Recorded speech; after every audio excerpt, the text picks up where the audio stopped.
ॐ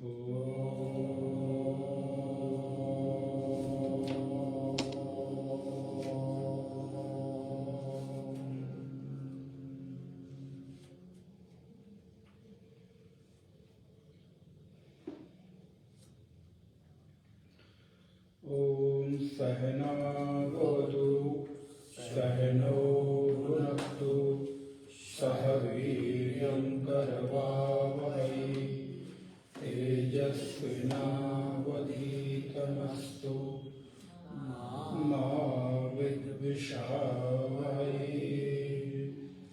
ॐ शान्ति शान्ति शान्तिः। नारायणं नमस्कृत्य नरं चैव नरोत्तमं देवीं सरस्वतीं व्यासं ततो जयमुदीरयेत्। सदाशिवसमारम्भां शङ्कराचार्यमध्यमाम् अस्मदाचार्यपर्यन्तां वन्दे गुरुपरम्पराम्।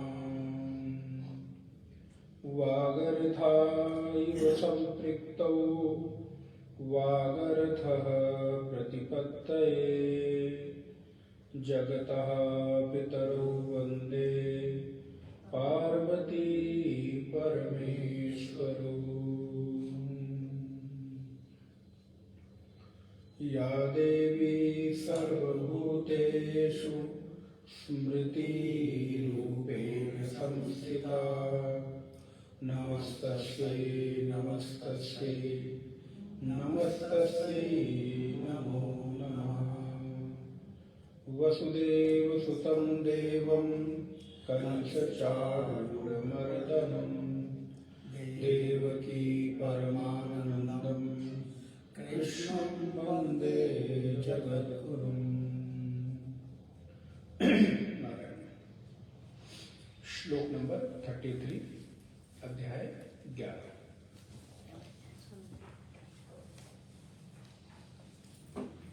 ओम श्री परमात्मने नमः। श्री परमात्मने नमः। तस्मात् त्वमुत्तिष्ठ यशो लभस्व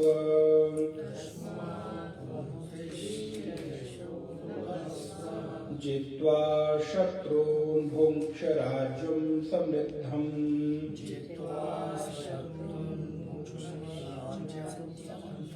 मयैव वेते नियताः पूर्वमेव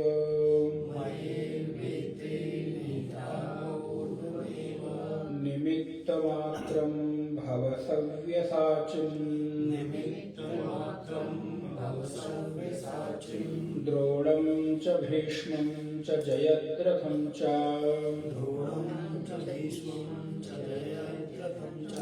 कर्णं तथान्यानपि योधवीरान् मया हतस्त्वं जहिमा व्यथिष्ठाः। युध्यस्व जेतासि रणे सपत्नान्। संजय उवाच एतच्छ्रुत्वा वचनं केशवस्य कृताञ्जलिर्वेपमानः किरीटिः। नमस्कृत्वा भूय एवाह कृष्णम् सगद्गदं भीतभीतः प्रणम्यः। अर्जुन उवाच स्थाने ऋषिकेश तव प्रकीर्त्या जगत्प्रहस्यत्यनुरज्यते च। रक्षांसि भीतानि दृशो द्रवन्ति सर्वे नमस्यन्ति च सिद्धसङ्गाः कस्माच्च तेनान्नमेरन्महात्मन्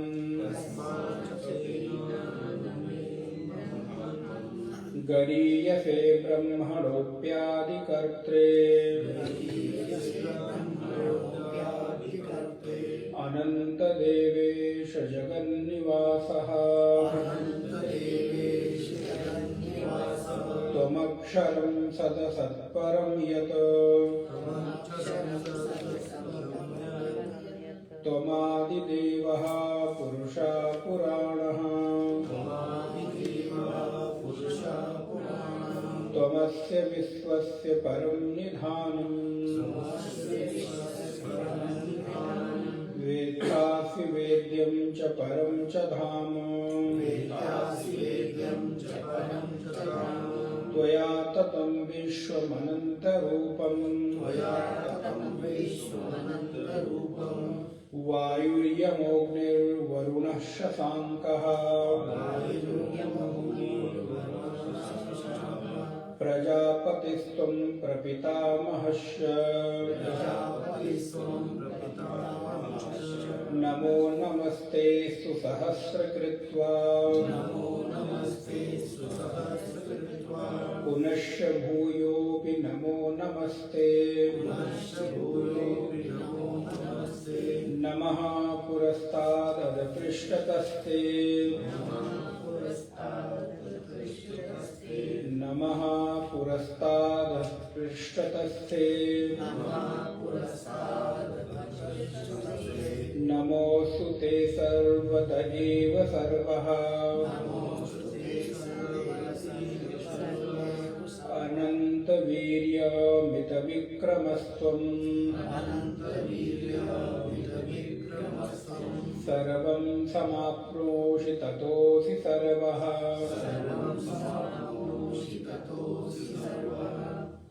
सखेति मत्वा प्रशभं यदुक्तम् हे कृष्ण हे यादव हे सखेति अजानता महिमानं तवेदम् मया प्रमादात् प्रणयेन वापि मया प्रमादात् प्रणयेन वापि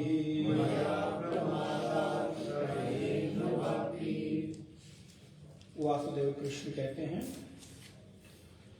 कालोऽस्मि लोकक्षयकृत् प्रविद्धो लोकान् समाहर्तुमिह प्रवृत्तः ऋतेऽपि त्वाना भविष्यन्ति सर्वे ये अवस्थिताः प्रत्यनीकेषु योधाः।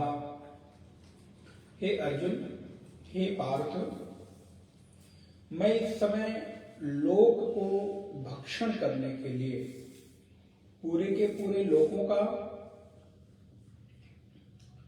ग्रहण करने के लिए प्रवृत्त हो चुका हूं, और एक बार मेरी प्रवृत्ति हो गई है तो अब वो बिना उस कार्य को पूरा किए रुकेगी नहीं। यहां से एक संकेत और मिलता है कि परमात्मा का जो संकल्प है वो अगर एक बार हो जाता है तो वो संकल्प बिना पूरा हुए रुकता नहीं है। इसीलिए वाल्मीकि रामायण में भगवान श्री राम के लिए आया कि रामो द्वैर्न भाषते। भगवान श्री राम दो बार नहीं बोलते, अथवा उनके बोलने में कभी दुविधा नहीं रहती, अथवा भगवान श्री राम का वचन सिद्ध है। रामो द्वैर्न भाषते, जो बोलते हैं वो एक बार बोलते हैं, दो बार नहीं बोलते। बोले इसका तात्पर्य क्या है? बोले इसका तात्पर्य है कि सर्वप्रथम तो बोलने के पहले सोचकर बोला जाए, तो हमको उसी बात को दो बार बोलने की आवश्यकता नहीं पड़ेगी। क्यों? क्योंकि हम दोबारा उसी चीज को बोलते हैं जो वचन हम बिना सोचे समझे बिना किसी प्लानिंग के, बिना किसी विचार के बोलते हैं। तो एक बात बोलेंगे, फिर दोबारा अच्छा ऐसा नहीं ऐसा। तो यहाँ पर तो एक मैसेज, एक संदेश ये मिलता है कि जो बोले वो एक बार बोले, अर्थात विचार कर बोले, अथवा हमारे द्वारा बोले जाने वाली विचारों में, भावनाओं में अथवा बातों में इतना बल हो कि जो बोल रहा हूं उसको पूरा करके ही मैं अपने को रोकूंगा। तो भगवान कैसे हैं? तो बोले भगवान रामो द्वैर्न भाषते, राम एक बार बोलते हैं, उनके वचन कभी मिथ्या नहीं होते। तो दूसरा अर्थ ये हुआ कि अगर एक बार उन्होंने कुछ कह दिया तो फिर वो मिथ्या नहीं होता, वो संकल्प सिद्ध होकर रहता है। इसलिए भी आप विष्णु सहस्त्र नाम पढ़ रहे हैं तो उसमें क्या आता है, भगवान का एक नाम क्या है, सिद्ध संकल्प। भगवान का संकल्प कैसा है, सिद्ध है। अगर वो एक बार कोई संकल्प कर लेते हैं तो संकल्प सिद्ध होकर ही रहता है। उस संकल्प में किसी भी प्रकार की न्यूनता अथवा अधिकता नहीं होती है। जितना बोलते हैं उतना पूरा करते ही करते हैं। इसलिए मैंने एक बार जो सोच लिया अर्जुन, वो तो पूरा होकर ही रहेगा। कालोष्म लोकक्षयकृत प्रविद्धो, मैं लोगों का नाश करने के लिए काल बनकर। इसीलिए कई बार आपने श्रवण किया कि समय कभी भी किसी का हुआ नहीं है। समय के काल में पूरी सृष्टि समा रही है। काल तो परमात्मा के भी संकल्प को पूरा करके उनको भी अपनी लीला संवरण करने पर विवश कर देता है। अच्छा, अगर ऐसा ना हो तो एक काल में भगवान आते हैं और दूसरे काल में विदा हो जाते हैं, अपने आप को समेट कर अपना लीला संवरण करके और अपने लोक में चले जाते हैं। तो इसका मतलब काल भी कहीं न कहीं इतना प्रभावी है कि भगवान भी काल की उस, यद्यपि वो काल से परे हैं, लेकिन लीला की दृष्टि से, सगुण की दृष्टि से एक मनुष्य के लिए संदेश देने के लिए जब वो आते हैं इस लोक में, तो वो भी काल की गति का कभी अतिक्रमण नहीं करते।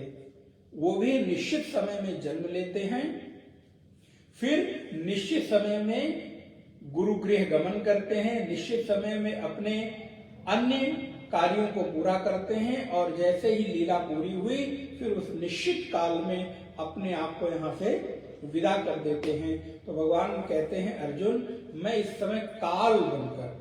अच्छा, इसका एक अर्थ और है, जब भी इस सृष्टि में किसी को दंड देने की परमात्मा व्यवस्था करते हैं तो उनके दंड की व्यवस्था का एक ही नाम है और उसका नाम है काल। काल के ही प्रभाव में मुझे मेरे कर्मों का दंड, क्योंकि भगवान के पास अन्य कोई माध्यम है ही नहीं, अन्य कोई विकल्प नहीं है कि वो आपको दंड दे।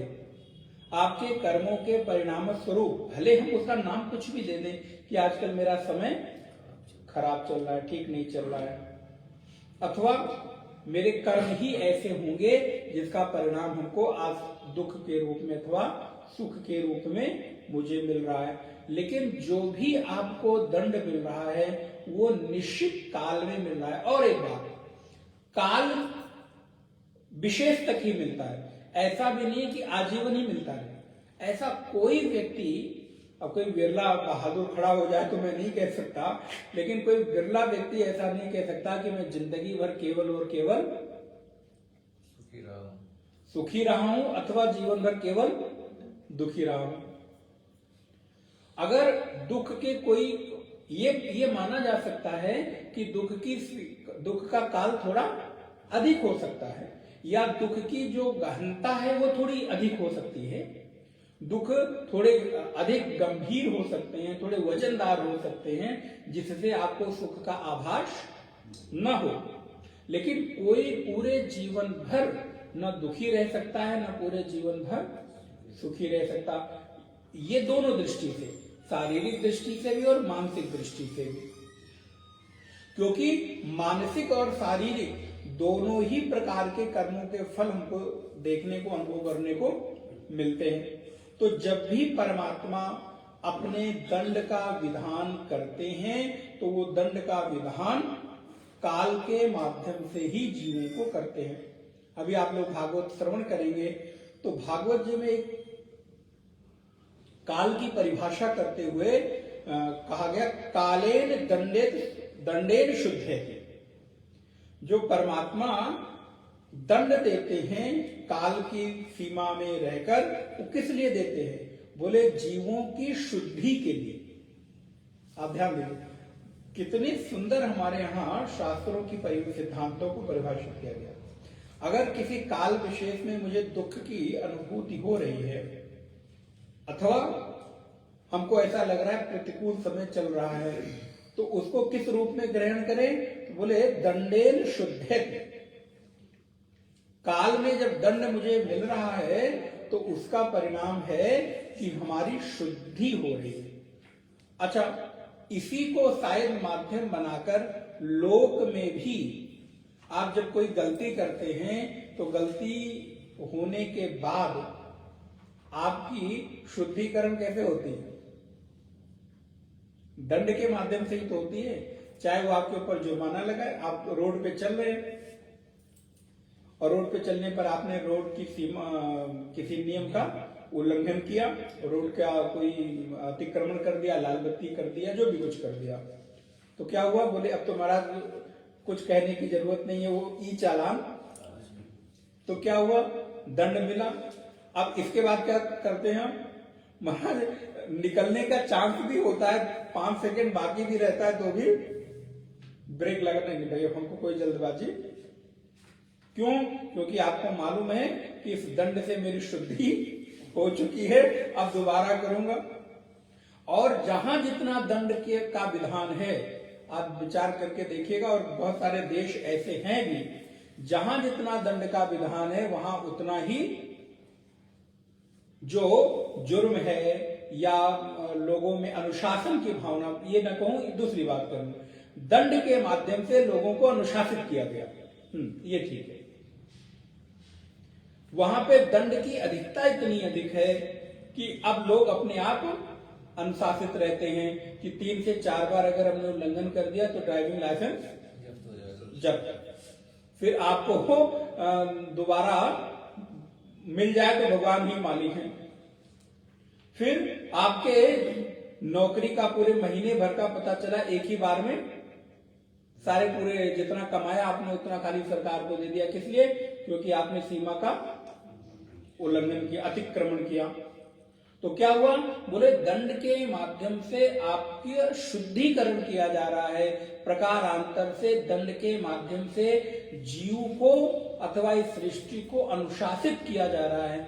इसलिए अब और सूक्ष्म सिद्धांत, इसलिए आपके और हमारे जीवन में कर्म को करने के पहले बार बार चेतावनी कि आपका अगर कर्म बिगड़ेगा तो आप दंड के भागी होंगे, और दंड के भागी होंगे इसलिए उससे बचने के लिए क्या करो? बोले अनुशासित रहो।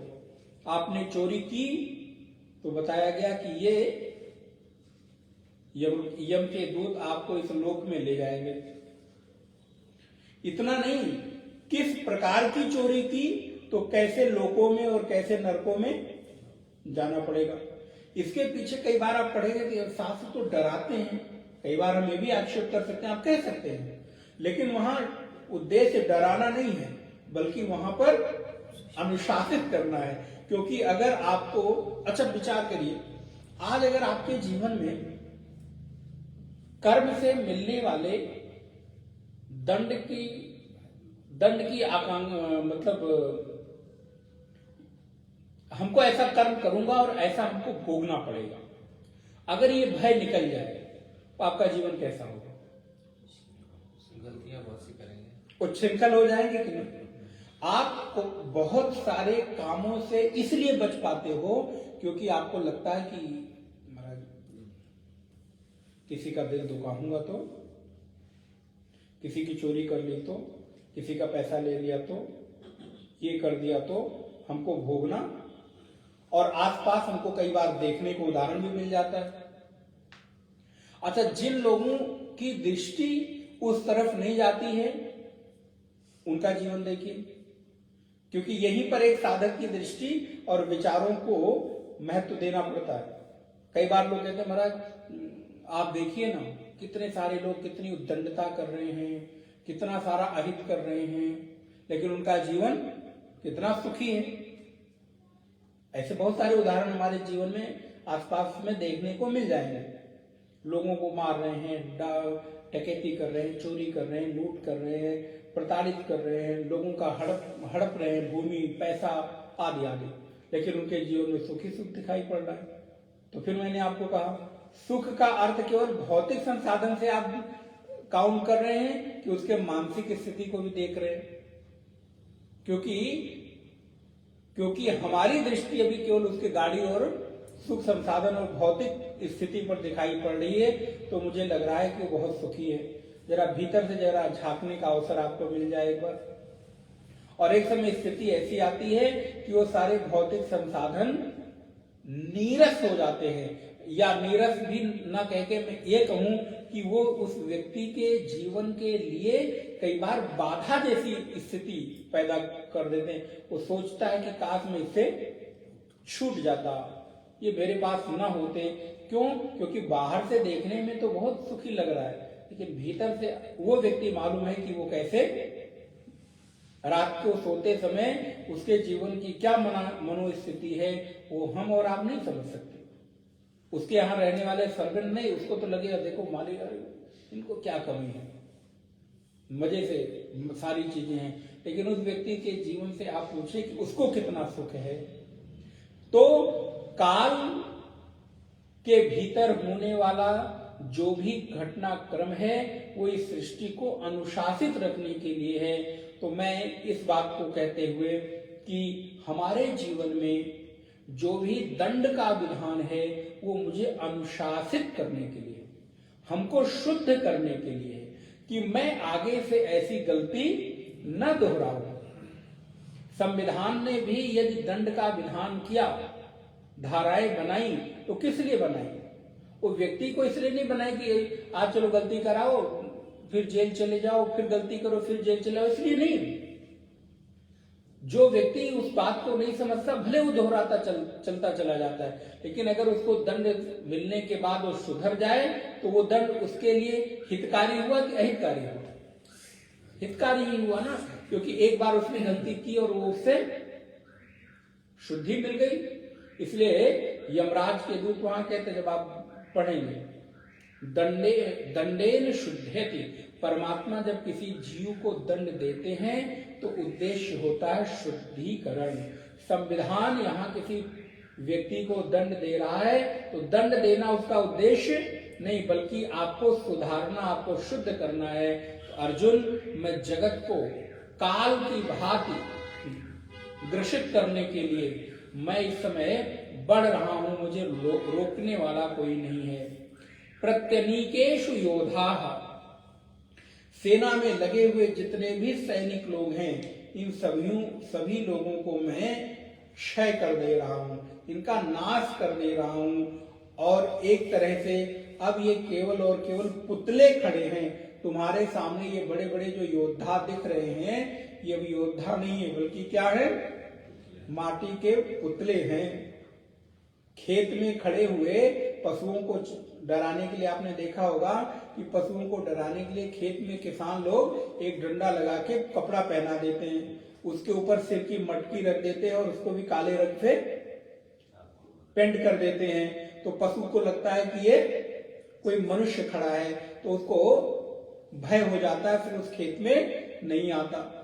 लेकिन जो पशु उद्दंड होता है, एक बार समझ गया नहीं ये तो 24 घंटे एक ही पोजीशन में खड़ा है, तो ये मनुष्य नहीं है, फिर वो पशु उद्दंडता करके उस खेत में, उसके लिए नहीं है, ये उन पशुओं के लिए है जो भ्रम में रहते हैं, भय में रहते हैं। तो ऐसे ही परमात्मा दंड के द्वारा इस पूरी सृष्टि को शुद्ध करते हैं। किसी व्यक्ति के जीवन में मानसिक दुख हो, शारीरिक दुख हो, रोग हो, आदि अथवा व्याधि हो, तो प्रत्येक दुख का हेतु आप शुद्धि लीजिए, तो आपके जीवन में निराशा और उदासी नहीं आएगी। अगर आप ये मान के चले मेरे जीवन का जो दुख है वो मेरी शुद्धि की प्रक्रिया है, मुझे एक शुद्धता के लिए, मुझे एक बेहतर होने के लिए मैं एक प्रक्रिया से गुजर रहा हूं, तो शायद हम उस निराशा से बच पाए। इसलिए कृष्ण कहते हैं अर्जुन, इन सबको तो मैं पुतलों की भांति खाली खड़ा कर दे रहा हूं, तुम धक्का लगाओ और ये गिर जाएंगे, इनमें कोई दम नहीं बचा है। जैसे हम कहते हैं ये व्यक्ति तो जीते जी मरे के जैसा है, अब इसमें कोई दम नहीं रह गया। अब इस घटना को याद करिए, महाभारत काल में जाइए। अश्वत्थामा ने द्रौपदी के सोए हुए पुत्रों को मार दिया। अब परिणाम क्या हुआ? अर्जुन संकल्प कर लिया, तो अर्जुन ने कहा कि मैं इसका वध कर दूंगा। अब नारायण भगवान श्री कृष्ण क्या कहते हैं? क्यों तुम गुरु पुत्र की हत्या का पाप लोगे? क्यों तुम ब्रह्म हत्या का पाप लोगे? अरे इसको ऐसी सजा दे दो कि ये जीते जी मरे के जैसा हो जाए। तो परिणाम क्या हुआ? अश्वत्थामा जिंदा तो है, लेकिन हमारी और आपकी दृष्टि, अपनी दृष्टि में जिंदा नहीं है। इसलिए महनीय व्यक्ति की मृत्यु, अपयश ही उसकी मृत्यु है। अगर कोई श्रेष्ठ व्यक्ति है उसका अपयश हो जाए, समाज में उसकी अपकीर्ति हो जाए, तो जिंदा नहीं है, मरे के जैसा है। अर्जुन, ये बड़े बड़े योद्धाओं को मैंने मार दिया है, तुम केवल धक्का लगाओ गिर जाएंगे, इसलिए उठो। तस्मात् त्वमुत्तिष्ठ यशो लभस्व। भगवान के जैसा कृपालु कौन होगा? आप विचार करके देखिए, श्रेय अगर देना सीखना हो तो भगवान से सीखिए। लेकिन हम लोग तो काम कोई करता है, श्रेय लेना हम लोग जानते हैं, श्रेय देना नहीं जानते। लेकिन यहां भगवान ने मारा, सबकी आयु का हरण किसने किया? भगवान ने। लेकिन श्रेय किसको दे रहे हैं? अर्जुन को। और अर्जुन को भी ये भ्रम हो जाएगा कि मैंने मारा।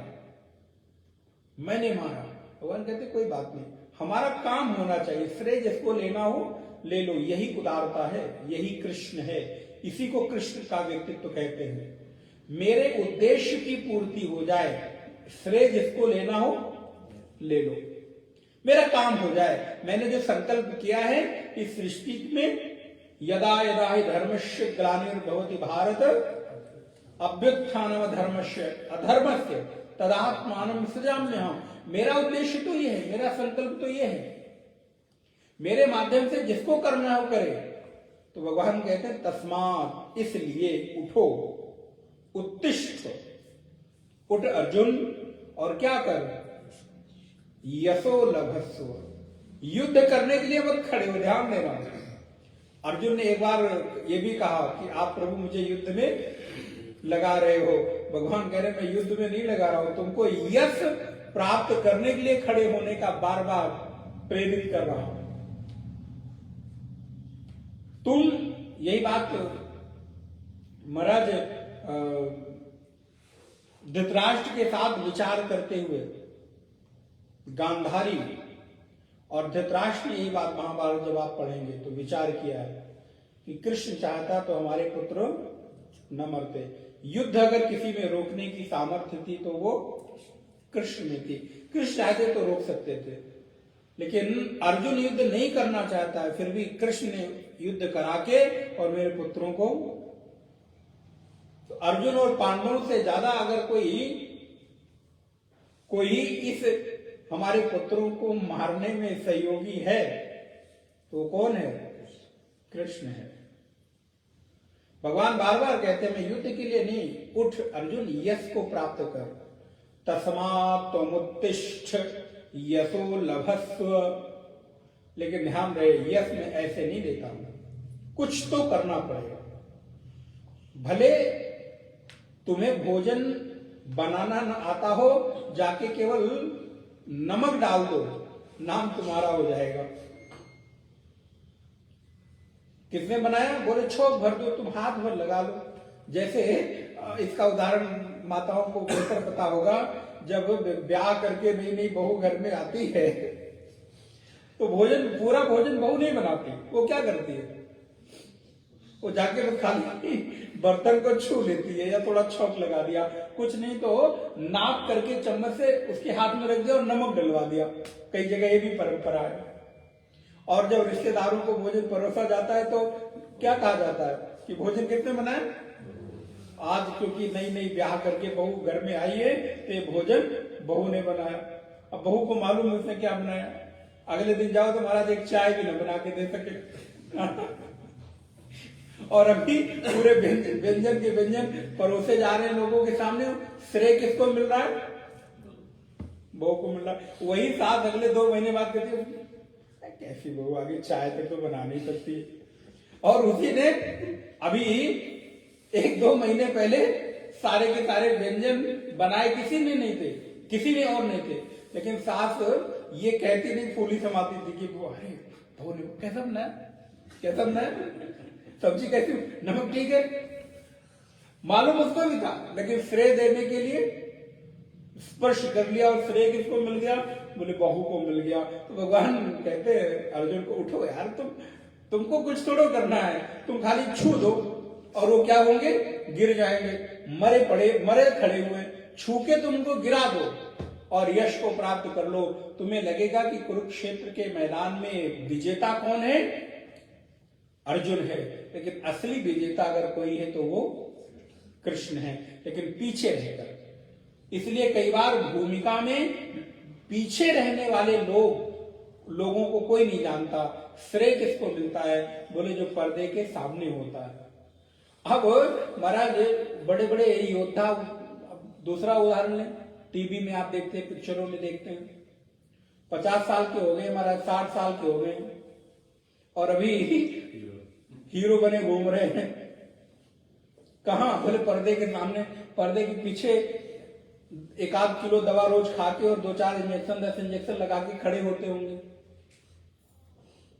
20 सर्जरी पूरे शरीर में हो गई होगी, आंख से लेके पैर से और सिर से लेके सारे, सिर के ऊपर बाल नहीं होंगे लेकिन वो पूरे क्या हेयर प्लांटेशन ये तो करके सब लगेगा। श्रेय किसको मिल रहा है? अरे महाराज ये पिक्चर हिट हो गई। हीरो कौन है? एक 60 साल का मुर्दा आदमी। काम किसने किया पर्दे के पीछे? पैसा किसने लगाया है? मेहनत किसका है? कॉन्सेप्ट किसका है? किसने उसको लिखा होगा? लेकिन श्रेय किसको मिल रहा है? हीरो को। वैसे ही पूरी की पूरी प्लानिंग किसकी है इस पिक्चर की? कुरुक्षेत्र के मैदान की, कृष्ण की। लेकिन पर्दे के सामने अर्जुन को हीरो बना के खड़ा कर दिया। बोले यश प्राप्त कर लो, मुझे यश। गाना हिट हो गया, गाया किसने? कोई नहीं याद होता। फलाने पिक्चर की का ये गाना है, कौन गाया है वो लोगों को नहीं याद रहता, लेकिन उस पिक्चर में हीरो कौन है सबको याद होगा। अभी आप लोग अपने अपने फेवरेट गाने को याद करिए, पुराने गाने जितने होंगे। पिक्चर का नाम याद होगा, हीरो का नाम याद होगा, लेकिन गायक का नाम शायद ही याद हो। कोई 2-4 अच्छे गायक निकल आए, गायिका निकल आए तो भले उसके नाम याद रह जाए, या उसकी आवाज ही सब पर इतनी भारी हो जाए कि आप गाना सुनते कहते कि ये अमुक का है। रेर अर्जुन को कहते भगवान उठो, शत्रुन भुक्ष राज्यम समृद्धम। और इतना ही नहीं, अर्जुन को मानो श्रेय देने के लिए भगवान कहीं ना कहीं एक सपने भी दिखा रहे हैं। श्रेय ही नहीं प्राप्त करोगे, खाली श्रेय नहीं दे रहा हूं, तुमको भोग भी दे रहा हूं, समृद्धि भी दे रहा हूं, नाम भी दे रहा हूं, कीर्ति भी दे रहा हूं, यश भी दे रहा हूं। ये जो राज्यम समृद्धम में शब्द है, सब कुछ सम्मिलित है। खाली राज्य नहीं दे रहा हूं। अब किसी राज्य में अकाल पड़ा हो, सूखा पड़ा हो, उसके राजा से पूछो, वो कहेगा महाराज राजगद्दी कोई और ले लेता तो अच्छा रहता। अब ऐसा राज्य लेकर क्या करूं जहां प्रजा का पालन न हो रहा। भगवान कितनी सावधानी है, तुमको राज्य दूंगा कैसा? समृद्ध राज्य दूंगा। तुम्हें कहीं कुछ बहुत करने की जरूरत नहीं पड़ेगी। जहां पे तुम्हारे नाम, यश, कीर्ति, वैभव, धन, संपदा, विभूति सब कुछ होगा। इसलिए तुम्हें समृद्ध राज्य की, भोग की, विलासिता की वो प्रत्येक चीजें मिलेंगी जो एक राजा की जरूरत भी होती है और कहीं ना कहीं प्रजा के ऊपर शासन करने के लिए उसकी महती आवश्यकता होती है। राजा राजा कब है? जब प्रजा है, और प्रजा तब तक राजा का आदर करती है जब तक प्रजा पूरी अपने धन धान्य के साथ समृद्ध ना हो। नहीं तो ऐसे राजा को गाली पड़ती है कि नहीं। तो इसलिए मैं तुम्हें समृद्ध राज्य दूंगा। और मयैव एते, भगवान ने स्पष्ट भी कर दिया, मयैव, मेरे द्वारा, एते, इन सबको, निहताः, माने मार दिया गया। कब? पूर्वमेव, पहले ही मैंने संकल्प करके इन सबका गोविंदाय नमो नमः कर दिया है, अभी बचे बचे नहीं है। निमित्त मात्रम, ये लाइन बहुत महत्वपूर्ण है और हम सबको याद रखनी चाहिए। अगर आपके जीवन में कोई भी श्रेय मिल रहा है, आपके जीवन में कहीं कोई भी उत्कृष्टता दिखाई दे रही है, कोई भी श्रेष्ठ वस्तु, यश दिखाई दे रहा है, तो आप भैया केवल निमित्त मात्र हो, या तो किसी। अच्छा, आप अपने जीवन को देख लो, क्या इस जीवन को बनाने में आप ही का हाथ है? आपका कुछ भी नहीं है, आप केवल निमित्त मात्र हो। आपके जीवन को बनाने में आपके माता पिता का, उनकी भूमिका नहीं है क्या?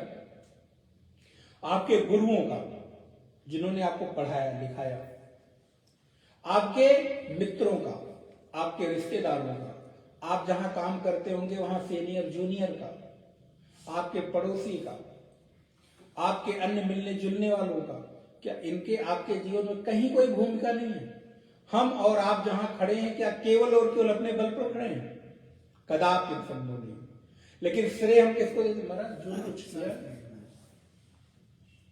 मालूम कहां, अभी बच्चे हो गए, तुम्हें कुछ नहीं पता, जो किया कितने उससे किया मालूम, लेकिन कितने लोगों के बलिदान स्वरूप एक व्यक्तित्व का निर्माण होता है।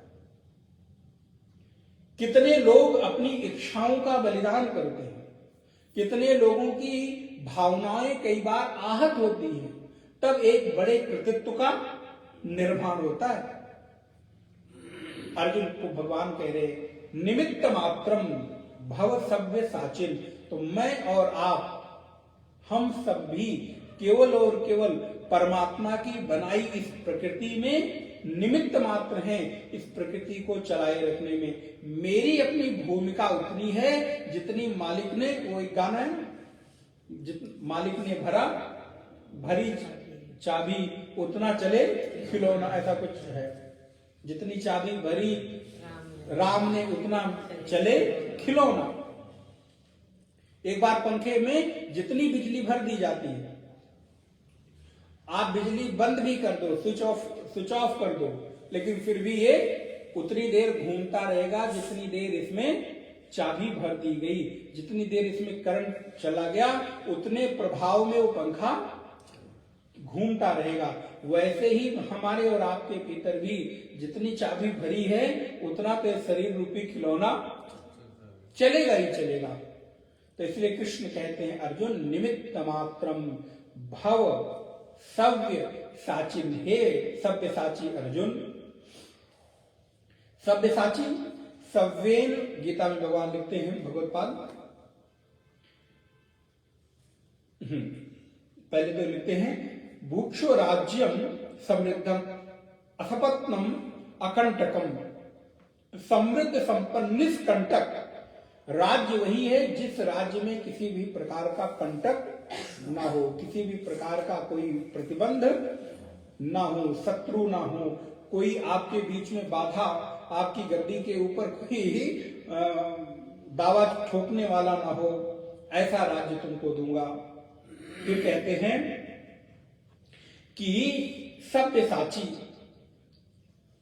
नियताः निश्चयेन हताः प्राणैः वियोजिताः, मैंने निश्चित ही इन सबके प्राणों को पहले ही शरीर से वियोजित कर दिया है, मैंने शरीर और प्राण दोनों को अलग अलग कर दिया है। और हे सब्यसाची अर्जुन, तुम निमित्त मात्र बनो। सव्येन वामेन अपि हस्तेन शरणाम क्षेपात सब्यसाची इति उच्यते। अर्जुन कहते हैं, अर्जुन जितना कुशल दाहिने हाथ से धनुष बाण चलाने में था, उतनी ही कुशलता बाएं हाथ से भी थी। तो इसलिए बाएं हाथ से कुशल धनुष बाण चला पाने के गुण के कारण अर्जुन को भगवान क्या कहते हैं?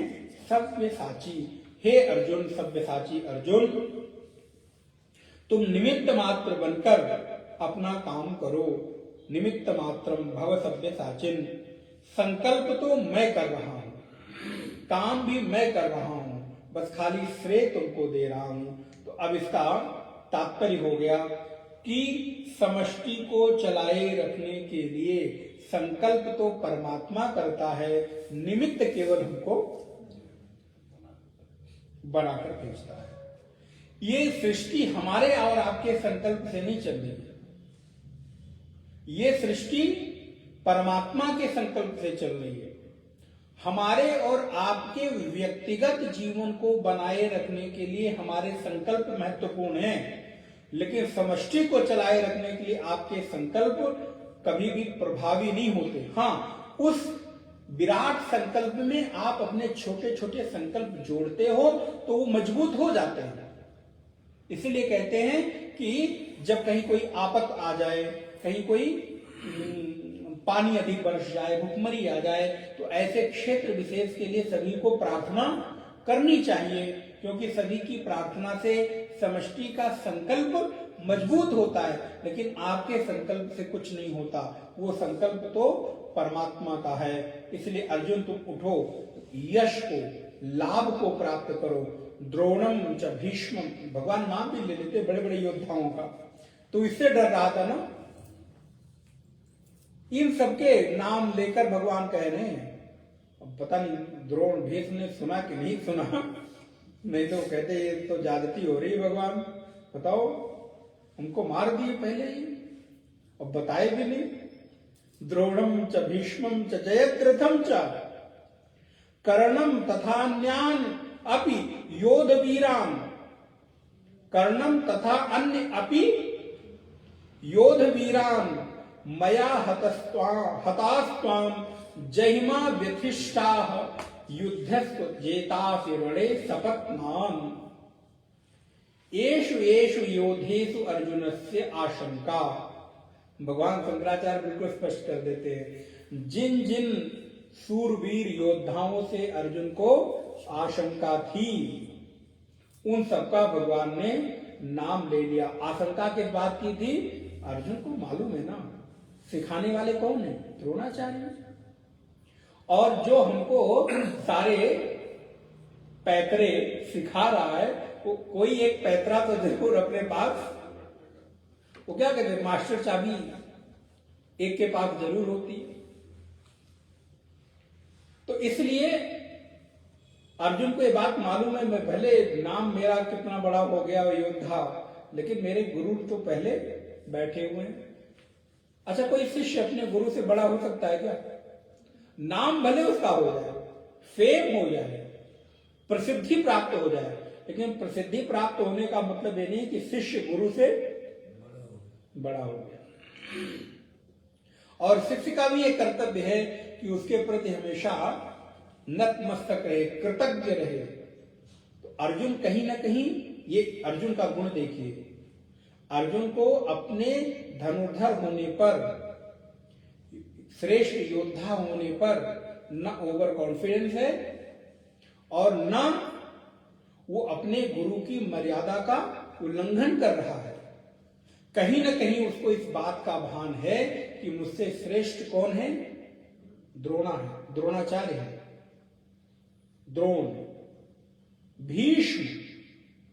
अब पितामह भीष्म जिसको मृत्यु कब होगी उनको खुद को पता हो। इच्छा मृत्यु का वरदान प्राप्त हो। जयद्रथ नाम आप सुन रहे होंगे। जयद्रथ इतना बड़ा योद्धा था। और कर्ण, आप सोचिए, सूर्यपुत्र कर्ण जीवन भर सत्य का, जीवन भर दान का, जिसने व्रत लिया हो और अंतिम समय में भी दान के अपने उस श्रेष्ठतम सत्कर्म का उसने निर्वहन किया। मृत्यु के अंतिम समय तक कहते हैं स्वर्ण दान के लिए उसके पास गए तो दांत उसका सोने का था। पत्थर उठाया, तोड़ा और अंतिम समय में अब इससे ज्यादा मेरे पास देने के लिए कुछ नहीं। तो वो क्या सामान्य हो सकता है? सामान्य नहीं हो सकता। द्रोणाचार्य का व्यक्तित्व, अर्जुन हीरो हो गया। मैंने क्या कहा आपको, पर्दे के पीछे बहुत सारे ऐसे बड़े बड़े हीरो पड़े हैं जिनको कोई जानता नहीं।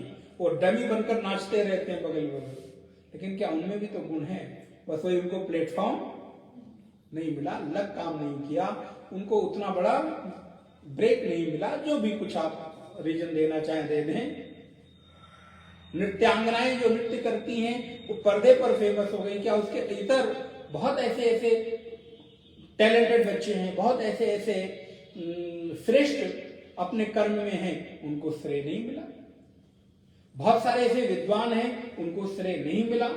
इसका तात्पर्य नहीं है अर्जुन से श्रेष्ठ योद्धा न जाने कितने योद्धा है। अर्जुन के साथ साथ आप अगर रामायण के बेला में चले तब आप एक और हनुमान जी का नाम सुनते हैं। लेकिन हनुमान जी के सूरवीरता के जैसे अन्य भी राम जी की सेना में वानर थे। द्विविद, मयंद, नील, नल, अंगद, गद, विकटास, दधिमुख, केहर, निसट, सठ, जामवंत, बलराम। हनुमान जी को श्रेय दिया राम जी ने। हनुमान जी को भगवान श्री राम ने वो पात्र बनाकर सामने रखा। सेवक धर्म को उन्होंने पालन किया उनका। लेकिन अर्जुन के जैसे अन्य योद्धा कुरुक्षेत्र के मैदान में है। हनुमान जी जैसा ही सूरवीरता, तेज, प्रताप अन्य बहुत सारे वानरों में भी है। जामवंत के आप सूरवीरता पर कोई प्रश्न उठा सकते हैं? नल और नील, इस विश्व का सबसे पहला इंजीनियर अगर कोई होगा, सिविल इंजीनियर होगा, पुल बनाने का एक्सपीरियंस। महाराज जहां पत्थर उठाया, छुआ और वो पुल बनता चलता चला जा रहा। आप कल्पना करके देखिए। नल, नील, अंगद, पैर जमीन पर रख दिया तो रावण जैसे योद्धा के भी छक्के छूट गए महाराज। अंगद, गद, विकटास, दधिमुख, केहर, निसट, जामवंत, बलराज, अनेक अनेक बल की राशियां विद्यमान है। लेकिन परमात्मा किसी एक को चुनता है, किसी एक को पात्र बनाता है। ऐसे ही यहां पर अर्जुन को एक पात्र बनाया है। लेकिन और भी योद्धा हैं, और इस बात का अर्जुन को ख्याल है कि जयद्रथ के सामने कहते कुरुक्षेत्र के मैदान में जिस समय कर्ण बाण मारता था तो अर्जुन का जो रथ है वो 100 हाथ पीछे जाता है। लेकिन अर्जुन जब बाण मारते थे तो कर्ण का जो रथ है वो 10-20 हाथ ही पीछे जाता था। जबकि कर्ण के रथ पर और कोई नहीं, खाली और खाली अकेले योद्धा के रूप में था। और अर्जुन के रथ के ऊपर कृष्ण सारथी स्वयं है और ऊपर पताका के ऊपर श्री हनुमान जी महाराज विराजित हैं। इतने बलवान होने के बाद आप सोचिए, अर्जुन के बात मालूम, इसलिए भगवान ने स्पेशली नाम लिए। आप देखें कि अर्जुन तुम चिंता मत करो, अगर मैं कह रहा हूं तो इन सबको भी द्रोण, भीष्म, जयद्रथ, कर्ण और इनके जैसे अन्य जितने भी योद्धा हैं, मया हतस्त्वाम जयमा व्यथिष्ठा। भगवत्पाद लिखते हैं तत्र द्रोण भीष्मादयो तावत प्रसिद्धम आशंका कारणम, क्योंकि वो लोग भी बड़े योद्धा के रूप में प्रसिद्ध थे। इस आशंका के निवारण के लिए परमात्मा ने इनका नाम ले लिया द्रोण धनुर्वेदाचार्य, क्योंकि अर्जुन द्रोणाचार्य से ही धनुर्विद्या का शिक्षा पाई थी। तो द्रोण कौन है? बोले धनुर्वेद के आचार्य हैं। दिव्यास्त्र संपन्न, और इतना ही नहीं, अन्य बहुत सारे दिव्य अस्त्र शस्त्रों से संपन्न है। आत्मना च विशेषतः गुरु गरिष्ठः।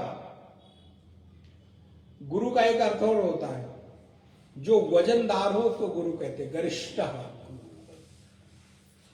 गुरु आज्ञा गरीयसी।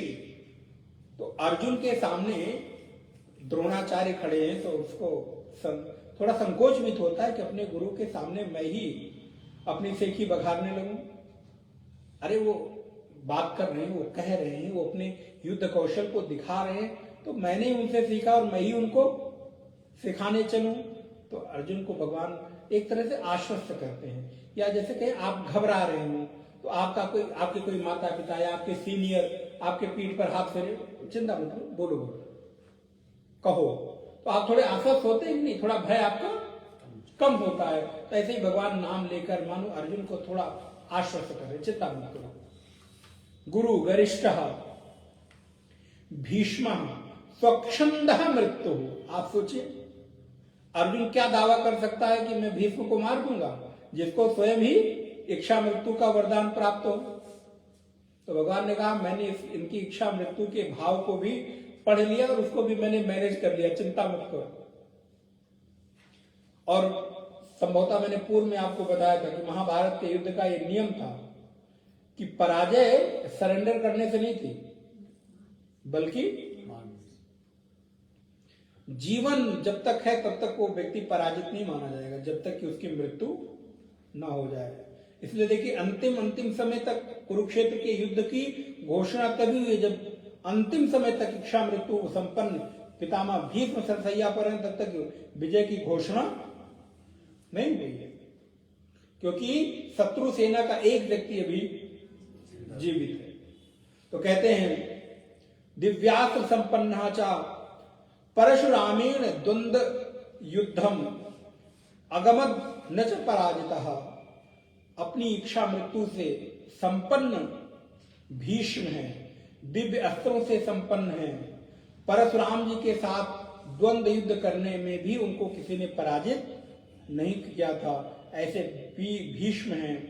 तथा जयद्रथा यस्य पिता तपः चरति मम पुत्रस्य शिरो भूमि। अरे वाह, भगवत्पाद ने कितने सुंदर रहस्य का उद्घाटन किया। यथा तथा जयद्रथो यस्य पिता, जयद्रथ के जो पिता हैं उन्होंने क्या कर रहे हैं, बोले पिता तपः चरति मम पुत्रस्य शिरो भूमौ पातयिष्यति यह तस्य अपि शिरा पतिष्यति इति ही। जयद्रथ के पिता ऐसा तप कर रहे हैं कि अगर मेरे पुत्र का कोई सिर छेद करेगा, सिर का पात करेगा, भूमि पर डालेगा, तो उसका भी सिर गिर जाएगा अपने आप। ऐसा उग्र तप कौन कर रहा है? जयद्रथ के पिता। तो जयद्रथ का अच्छा ऐसा भी नहीं कि खाली जिस पुत्र में कोई संभावना ना हो उसके लिए पिता इतना तप करे तो वो कुछ कर लेगा। माता पिता भी अंतिम समय तक उसी पुत्र के लिए मेहनत करते हैं जिसमें संभावना दिखती है। जब माता पिता को भी संभावना नहीं दिखती तो क्या उस पुत्र के प्रति गंभीर होते हैं? आप बताइए। एक तैयारी कर रहे हैं महाराज, कितने साल से? 10 साल से।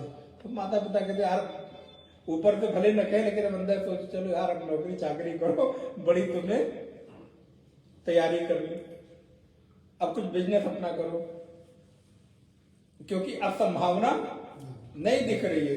तो माता पिता भी उसी पुत्र के प्रति अपना सब कुछ बलिदान करते हैं जिस पुत्र में कहें भले नहीं। देखिए सब नीति की बातें कहने की नहीं होती है, संबंध के निर्वहन की बातें होती, कहा नहीं जाता।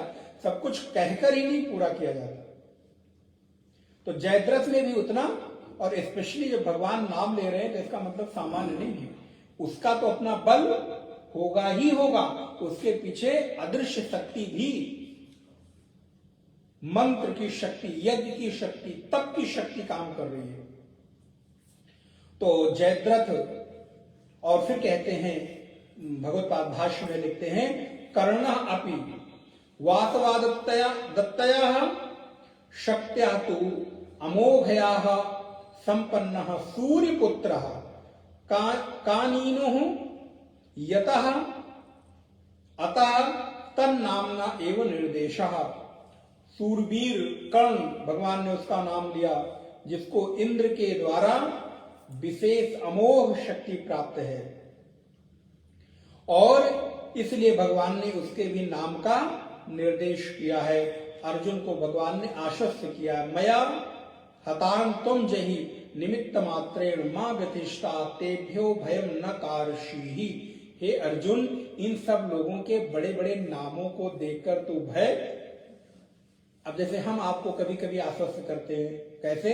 संस्कृत के इन बड़े बड़े शब्दों, एक लाइन के एक शब्द, तो हम आपको आश्वस्त क्या करते हैं? इन बड़ी बड़ी लाइनों को देखकर घबराइए मत, एक एक अक्षर को तोड़ तोड़ कर।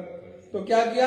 बोले उसके बड़े से सामर्थ्य को तोड़ दिया, तो क्या वो कठिन रह जाता है? आप सोचिए, आप कोई शब्द नहीं पढ़ पाते, कितनी बार पढ़ाते हैं? 3 बार, 4 बार, 5 बार, 5वीं 6ठी बार आसान हो जाता है कि नहीं? आप खुद ही उच्चारण शुद्ध करने लगते हैं। ऐसे ही भगवान भी कह रहे हैं, इन बड़े बड़े योद्धाओं को देखकर डरो मत, मैंने इनको तोड़ दिया, ये टूट गए हैं, अब इनमें सामर्थ्य नहीं बची है। अब तुम निश्चिंत होकर, आश्वस्त होकर इनका नाम लो, आश्वस्त होकर इस श्लोक को पढ़ो। इनको तोड़ तोड़कर, संधि विच्छेद कर करके पढ़ा दिया गया है, तो भी अशुद्ध होने की संभावना नहीं है। वैसे तुम्हें इनसे पराजित होने की संभावना नहीं, इनको मैंने मार मोर के तोड़ ताड़ के बैठा दिया है।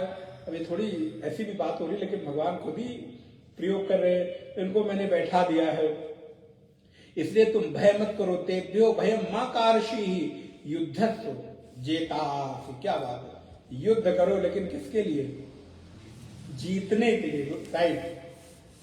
वो युद्ध किस काम का जो युद्ध जीतने के लिए ना हो, तैयारी हो किस काम की, कंपटीशन हो किस काम का, जो कंपटीशन कोई परिणाम ना दे, उस कंपटीशन का कोई मतलब थोड़ा रह जाता है। मैंने कई बार निवेदन किया, दुनिया परिश्रम पर नहीं, परिणाम पर नजर रखती है। अगर आप विजयी हैं, अगर आप सफल हैं, तब लोगों की नजर आएगी। आप 10 साल से एक कमरे में रहकर तैयारी कर रहे हैं, तो किसी की नजर में एक कंपटीशन आप निकाल लेते हैं, पेपर मीडिया दुनिया भर की आपके पीछे पड़ जाती है। वैसे ही न जाने कितने बच्चे और भी रहकर तैयारी कर रहे हैं, कोई उनके पीछे नहीं जा रहा है। क्यों? क्योंकि परिश्रम पर नहीं, परिणाम पर समाज दुनिया दृष्टि देखती है। आप कितना परिश्रम कर रहे हैं, अच्छी बात, लेकिन हाँ, परिश्रम के बिना भी सफलता। तो भगवान कह रहे हैं, डरो मत इनसे। निमित्त मात्रम तेभ्यो भयम मकारषीहि युद्धस्व जेतासि। युद्ध लड़ो, लेकिन जीतने के लिए लड़ो। दुर्योधन प्रवृत्तीन रणे युद्धे सपत्नान शत्रुन। तुम्हें डरने की जरूरत नहीं है। मैंने दुर्योधन के सभी सगे संबंधियों के सहित सभी योद्धाओं का गोविंदाय नमो नमः कर दिया है। संजय उवाच। इतना भगवान ने कहा, तुरंत मैसेज संजय ने पहुंचाया। महाराज, किसको? धृतराष्ट्र को। Live telecast. महाराज सुनिए सुनिए। एतत् श्रुत्वा संजय उवाच। एतत् श्रुत्वा वचनम केशवस्य। इतना केशव का वचन सुनकर कृतांजलि वेपमानः किरीटी। अर्जुन के तो हाथ दोनों जुड़ गए। अब आप सोचो, आपको आपकी सफलता के लिए कोई आश्वस्त कर दे। साहब ने कह दिया जाओ चिंता मत करो, तो आपका क्या होता हाल? ध्यान रखिए साहब, भले बाहर आके आप हाथ नीचे कर रहे, लेकिन उसके सामने तो तुरंत आप कितने बड़े बड़े भी तोप हों, लेकिन अगर कोई आपका उच्च अधिकारी सामने बैठा है और उसने कह दिया कि जाओ चिंता मत करो, चले जाओ, साफ साफ। अर्जुन के हाथ तुरंत जुड़ गए। कृतांजलि वेपमाना किरीटी ही नमस्कृत्वा, हाथ जुड़े हैं किस लिए? नमस्कार, लेकिन इस नमस्कार में कोई अहंकार नहीं है। नमस्कृत्वा भूय एवाह कृष्णम, और नमस्कार का तरीका क्या है? सगदगदम भीत भीतः प्रणम्य, सूखा सूखा प्रणाम ना हो, प्रणाम भीतर से हो, हाथ ही न जुड़े, सिर भी झुके, उसको प्रणाम कहते हैं। कई बार हम केवल दिखावे में हाथ जोड़ लेते हैं, सिर झुका देते हैं, लेकिन झुकता हुआ सिर भी सामने वाला अनुमान कर लेता है कि सिर झुक, क्योंकि इस शरीर के ऊपर के झुकने से केवल झुका हुआ, वो जहां पर प्रोटोकॉल होता होगा वहां मान लिया जाता होगा कि यहां इसने प्रणाम किया, लेकिन जहां श्रद्धा का विषय है वहां केवल सिर झुकाना भर प्रणाम, वहां आपका व्यक्तित्व झुक जाए, वहां जो आप अपने आप को कुछ मैं मानकर बैठे हो, अपने अस्तित्व को कुछ समेट कर बैठे हो, वो अपने श्रद्धेय के सामने, अपने आराध्य के सामने, अपने इष्ट गुरु और भगवान के सामने पूरा का पूरा व्यक्तित्व झुक जाए, नमन हो जाए। जहां आपका मन, अपना मन न बचे, ना मन, उसी को तो प्रणाम कहते हैं। अर्जुन केवल हाथ जोड़कर प्रणाम नहीं कर रहा है, बल्कि पूरा सरेंडर कर दिया है, गदगद हो गया है। एतत् श्रुत्वा, इतना सुनकर अर्जुन ने मानो सब कुछ पा लिया। जब भगवान ने कह दिया कि जाओ, मैंने इनको समाप्त कर दिया, वचनम केशवस्य कृतांजलि ही, उसकी जो दोनों अंजलियां हैं कृतज्ञता में, प्रणाम में झुक गई हैं, जुड़ गई हैं। नमस्कृत्वा भूय एवाह, भूय माने एक दो बार नहीं, बार बार, ढेर सारा। भूय एवाह कृष्ण कृष्णम सगदगदम, वाणी मानो फूटती नहीं है। देखिए, जब अतिशय श्रद्धा होती है, अतिशय कहीं झुकते हैं, अतिशय आप भावुक हो जाते हैं, तो कई बार बोल नहीं पाते, फिर आपके पास बोलने के लिए शब्द नहीं रह जाता। जब हृदय भरता है भाव में, तो आपके पास केवल और केवल देने के लिए अश्रु होता है, इसके अलावा कुछ भी नहीं होता। दो स्थितियों में अश्रु निकलते हैं, या तो आप बहुत दुखी हो और या आप बहुत भावुक खुश हो। खुशी में भी भावुकता जब तक नहीं, ये ध्यान रखिएगा। बहुत प्रसन्नता में, देखिए विवाह में भी पुत्र का भी विवाह होता है, पुत्री का विवाह होता है। खुश पुत्र वाले भी होते हैं और पुत्री वाले भी होते हैं। पुत्र वाले रोते हैं क्या? रोते कौन है? खुशी में क्या छुपा है? भावुकता, भावनाएं, इमोशन। पुत्र वाले प्रसन्न हैं, उनके अगर बहू आ रही है, बेटे का विवाह हो रहा है, प्रसन्नता हो रही है, और उस समय उनके रोते हुए उस कन्या के पक्ष के लोगों को आश्वस्त करते हैं, लेकिन उनकी आंखों में भले एक व्यवहारिकता के कारण भावनाएं झुक रही हों, लेकिन वो भाव तो, लेकिन एक पिता के, बेटी के पिता से पूछिए, उसकी मां से पूछिए, उस बेटी के भाई से पूछिए जो विदा हो रही है, या वो स्वयं जो विदा हो रही बेटी है उसके हृदय को पूछिए। प्रसन्नता तो दोनों जगह है ना, खुशी तो दोनों जगह है, लेकिन एक का रोना और दूसरे के रोने में बहुत फर्क है। इसलिए जहां आत्मा से जुड़ते हैं, जहां एक आत्मिक संबंध होता है, और ध्यान रहे अश्रु कभी बनावटी नहीं हो सकते, क्योंकि आंखों से अश्रु निकलना एक कोमल हृदय और एक संवेदनशील हृदय में ही संभव है। नहीं, बहुत लोग क्या कहते हैं, महाराज पत्थर हृदय है, आंखें बिल्कुल पत्थर की है, यहां से तो कोई भाव ही नहीं है।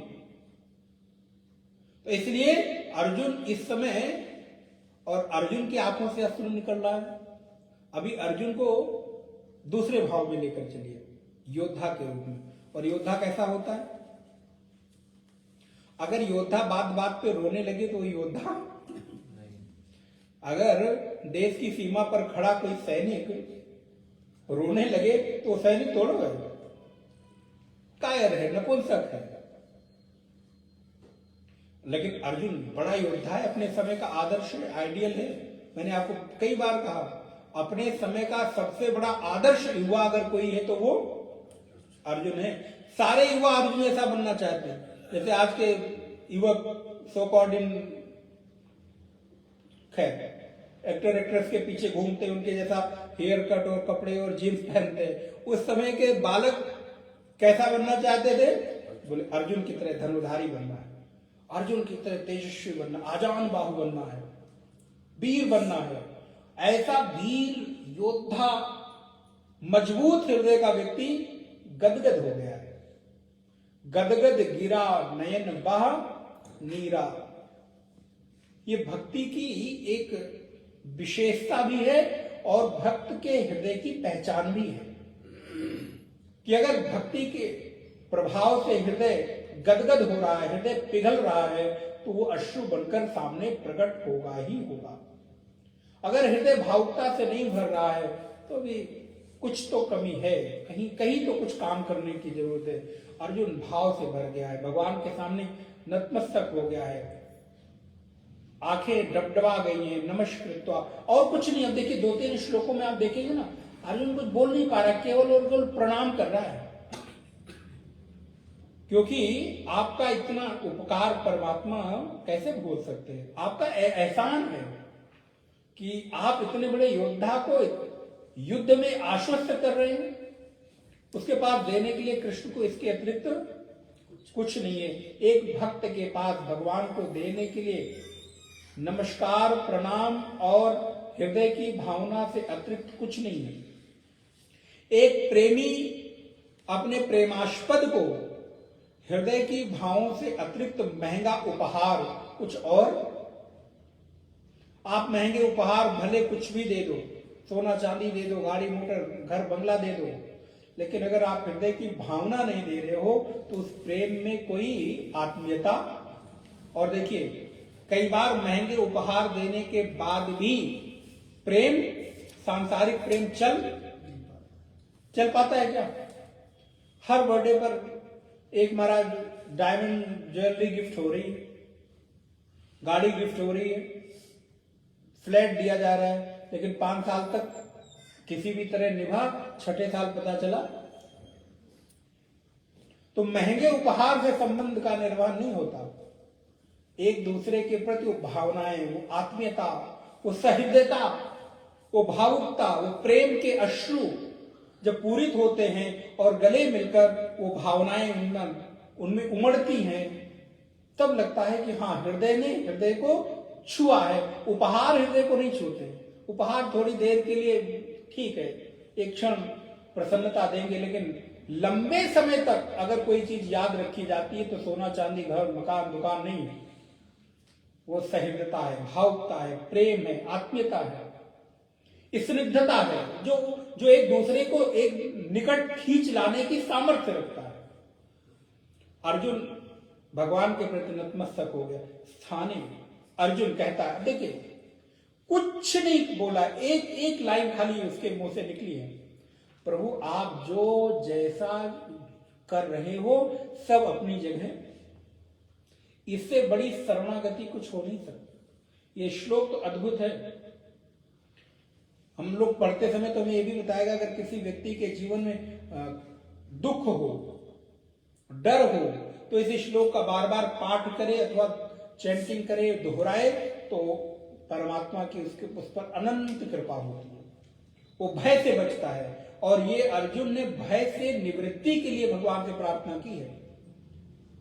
मैं थोड़ा सा भाष्य पढ़ दूं।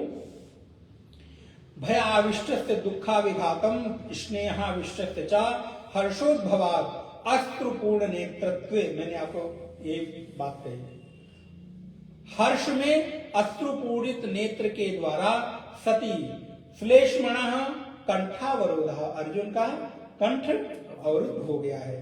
ततः च वाचः अपाटवम मंद शब्दत्वम यत्सा गदगदा, बहुत मंद शब्द में धीरे धीरे, कि कृष्ण के अतिरिक्त और कोई सुन न पाए।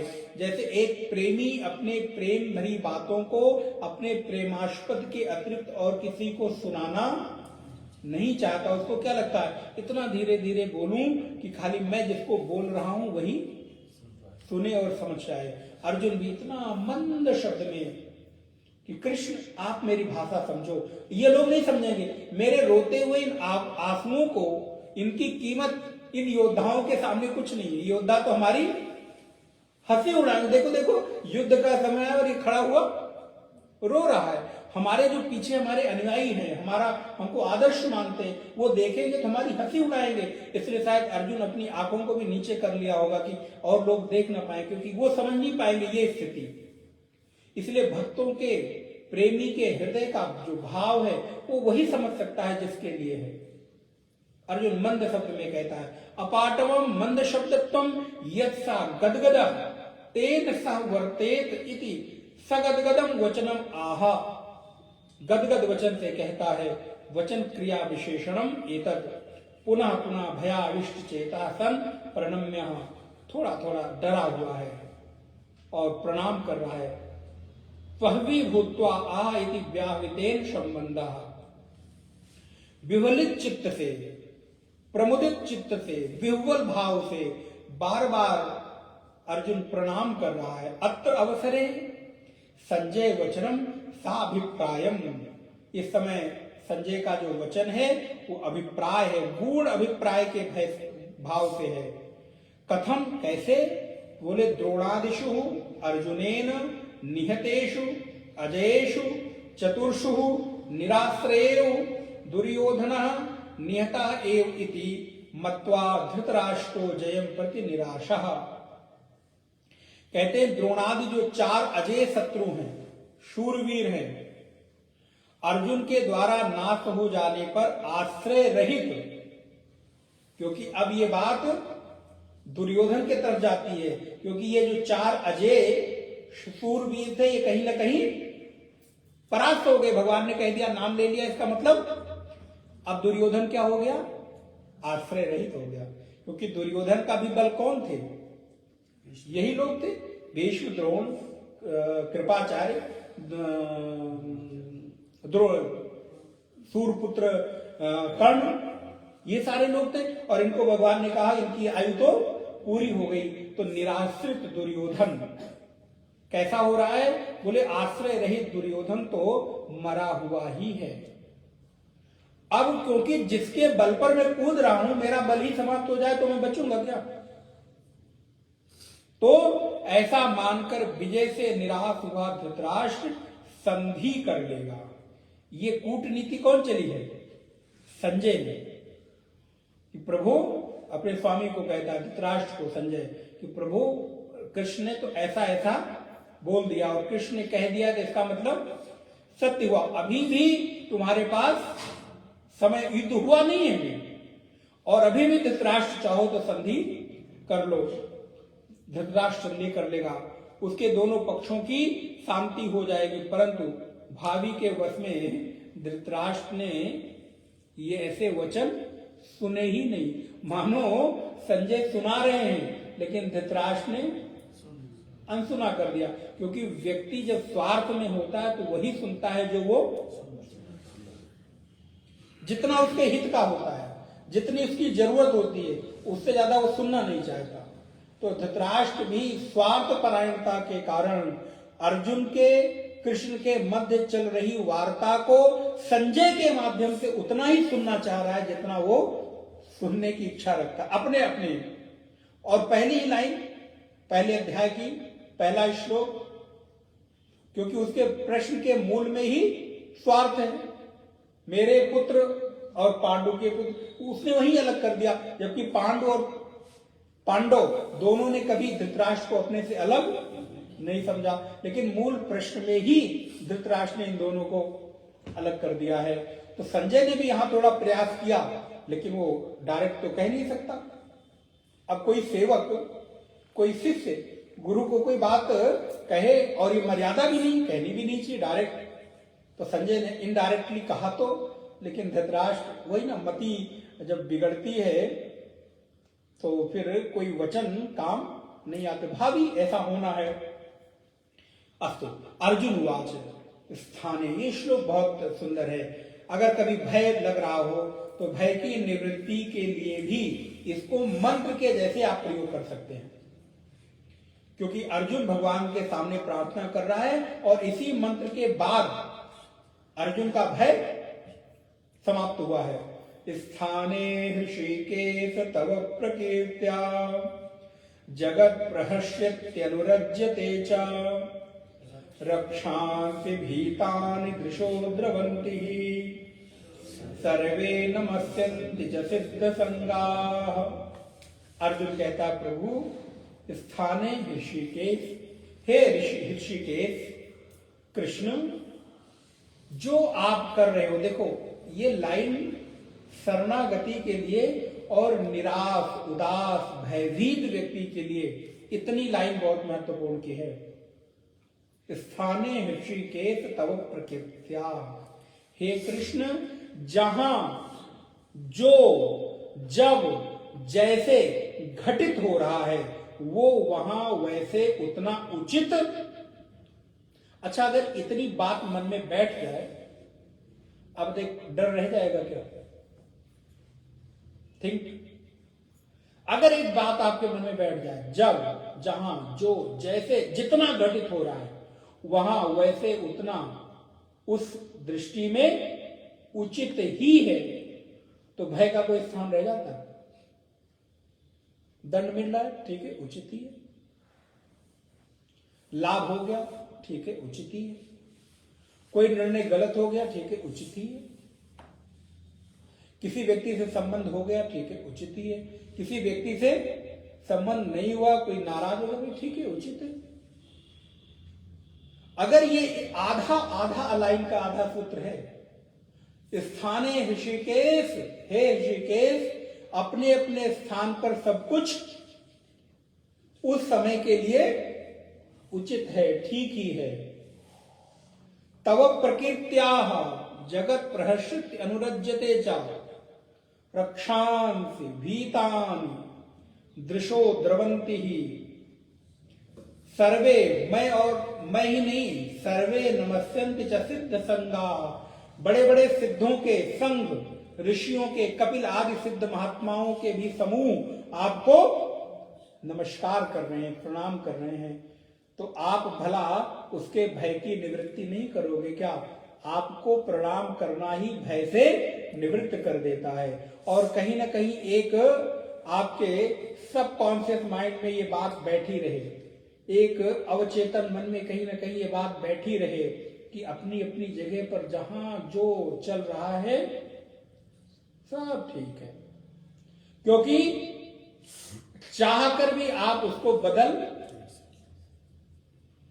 ये बात जितनी जल्दी व्यक्ति को समझ में आ जाए ना उतना ही ठीक है, लेकिन आती नहीं। व्यक्ति बदलना चाहता है, करना चाहता है, प्रयास बहुत करता है, समय भी निकलता है, ऊर्जा भी जाती है, व्यक्ति में वो परेशान भी होता है। लेकिन ये बात जितनी जल्दी व्यक्ति के दिमाग में बैठ जाए, ठीक है, सब उचित है, आप देखिए आपका आधा आधा आधा भय चला जाएगा। गाड़ी खराब होगी, रास्ते में जा रहे हो, चलो सपोज क्या करोगे? क्या कर सकते हो? ठीक ही है भाई, जो होगा। अब उस समय हैरान परेशान होके तो कुछ नहीं कर सकते। आंधी चल रही, बिजली चली गई, डर रहे, रो रहे, गा रहे, फोन लगा रहे, अच्छा क्या होगा इस समय बताइए? ठीक ही है भाई, जो हो गया हो गया, चल रहा है, जो जैसा होगा। लेकिन कह देना आसान है, पुनः ये जीवन में उतर आए। अच्छा, ये भी है कि नहीं उतरेगा ऐसा भी जरूरी नहीं, संभव, अगर ऐसा संभव न होता तो भगवान अर्जुन के इस वाक्य को एक्सेप्ट स्वीकार ही न करते। लेकिन ये आपके भीतर संभावना निहित है, आप ऐसा कर सकते हो, इसलिए अर्जुन के इस वाक्य को भगवान ने स्वीकार किया, और स्वीकार ही नहीं किया, उसको आश्वस्त किया कि हाँ तुम जो कह रहे हो ठीक ही कह रहे हो। स्थाने ऋषिकेश तव प्रकीर्त्या जगत प्रहर्षत्यनुरज्यते च रक्षांसि भीतानि दिशो द्रवन्ति सर्वे नमस्यन्ति च सिद्ध संगाः। बार बार जब भी मन के भीतर अवसाद, निराशा, भय, डर आए, इस श्लोक को स्मरण कर ले। पूरा श्लोक ना याद रहे, इतना याद रहे, प्रभु अब इस समय जब जहां जो जैसे जितना हो रहा है उचित है, आप जानो, आपका सृष्टि की व्यवस्था जानो, मुझे कुछ नहीं पता क्योंकि मुझे मालूम नहीं। तो इस वजह से आप देखिए आश्वस्त हो जाएंगे। कस्माच्च तेना नमेरन महात्मन। और अर्जुन कहता है प्रभु क्यों ना आपको सारे महात्मा प्रणाम करें। गरीयसे ब्रह्मणोप्यादि कर्त्रे अनंत देवेश जगन निवासः त्वमक्षरम सद असत परम यत्। जो कुछ भी सद असत है, कस्मात् तेना नमेरन महात्मन, सारे के सारे महात्मन, हे महात्मन आप जो अतिशय गंभीर हैं, गुरुतर हैं, आपको सारे लोग प्रणाम क्यों न करें, क्योंकि सबसे बड़े तो आप ही हैं। क्योंकि जो हिरण्यगर्भ के भी करता है, ब्रह्मणोप्यादि कर्त्रे, हिरण्यगर्भ आदि जितने भी हैं उनके भी आदि कर्ता आप ही हो। और आप कैसे हो? बोले अनंत देवेश जगत निवासः, आप आदि हैं, अनंत हैं, इसलिए आपको कोई प्रणाम भला क्यों न करे। आप का कोई अंत नहीं है, आप अनंत हैं। आप कैसे हैं? बोले आप देवेश हैं, आप जगन निवास हैं, जगत के कण कण की सत्ता में आपका स्थान है। तुम अक्षरम, आप अक्षर हो, सद हो, असत हो, पर हो, इसलिए सब आपको प्रणाम करते ही करते हैं, करेंगे ही करेंगे। इस पर थोड़ी सी अगली कक्षा में चर्चा करेंगे। मुझे स्मरण आ रहा है 38वां श्लोक, शायद मैंने गीता का सबसे पहला कोई श्लोक याद किया था तो 38वां श्लोक याद किया था। तुमादिदेव पुरुषा पुराणा तुमस्य विश्वस्य परम निधानम वेत्तासि वेद्यम च परम च धाम त्वया ततं विश्व मनंत रूपम। और ये श्लोक कब मुझे गीता का याद हुआ, मुझे भी नहीं याद,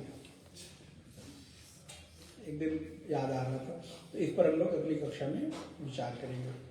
दो बार भगवान का नाम सुन। श्री कृष्ण गोविंद हरे मुरारे, हे नाथ नारायण वासुदेव। श्री कृष्ण गोविंद हरे मुरारे, हे नाथ नारायण वासुदेव। श्री कृष्ण गोविंद हरे मुरारे, हे नाथ नारायण वासुदेव। श्री कृष्ण गोविंद हरे मुरारे, हे नाथ नारायण वासुदेव। श्री कृष्णचंद्र भगवान की जय। ओम पूर्णमदः पूर्णमिदं पूर्णात् पूर्णमुदच्यते पूर्णस्य पूर्णमादाय पूर्णमेवावशिष्यते। ओम शांति शांति शांति। हरि ओम। श्री गुरुभ्यो नमः। हरि ओम। संडे सुबह 9 से 10 उपनिषद की कक्षा। अच्छा, हम कल शनिवार को सुंदरकांड 11 बजे से है ना, 11 से 1 सुंदरकांड, 1 बजे आरती और सभी लोगों का भोजन प्रसाद आश्रम पर ही है।